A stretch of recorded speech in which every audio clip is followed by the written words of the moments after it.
Pandian stores அடுத்த வர எபிசோடில் பார்த்திங்க அப்படின்னா செந்தில் வந்து அவர் நினச்ச மாதிரியே புது வீட்டுக்கு போகணும் அப்படின்னு சொல்லிட்டு ஆசைப்படுறாரு. அதே மாதிரி பார்த்திங்க அப்படின்னா புது வீட்டுக்கும் வந்து கிளம்புறாங்க. ஆனால் இதை பற்றி வந்து விசாரித்து கூப்பிட்றதுக்காக பார்த்திங்க அப்படின்னா மீனாவோட வீட்டுக்கு வந்து செந்தில் வந்து போகிறாங்க. எல்லோரும் பால் காய்ச்சறதுக்கு வந்துருங்க அப்படின்னு சொல்லிட்டு கூப்பிட்றதுக்காக போயிருக்காங்க.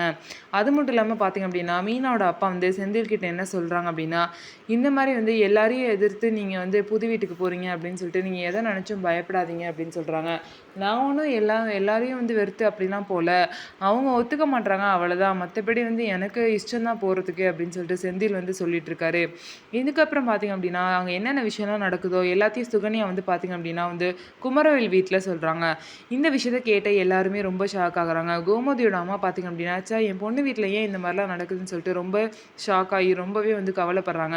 ஆனால் அந்த சக்திவேல் பார்த்திங்க அப்படின்னா நல்லா அனுபவிக்கிட்டு வந்த பாண்டியன் குடும்பத்துக்கு இதெல்லாம் தேவை தான் அப்படின்னு சொல்லிட்டு சாபம் விடுறாங்க. எதுக்கு தம்பி இப்படிலாம் சாபம் விடுறீங்க அப்படின்னு சொல்லிட்டு அவங்க அண்ணி வந்து அவங்கள திட்டுறாங்க. அந்த குடும்பத்தில் என்ன நினைக்கணும், ஏதாவது கெட்டது நினச்சா அந்த கெட்டது நமக்கு தான் வந்து சேரும். ஏன்னா அந்த குடும்பம் ஒன்றும் தப்பு பண்ணாத நல்ல குடும்பம் அப்படின்னு சொல்லிட்டு அந்த குடும்பத்துக்கு பார்த்திங்க அப்படின்னா அவங்க அண்ணி சப்போர்ட் பண்ணுறாங்க. ஸோ இதுக்கப்புறம் என்ன நடக்க போகுதுன்னு சொல்லிட்டு வெயிட் பண்ணி பார்க்கலாம். நம்ம வீடியோ உங்களுக்கு பிடிச்சிருந்தா நம்ம வீடியோவை லைக் பண்ணிக்கோங்க.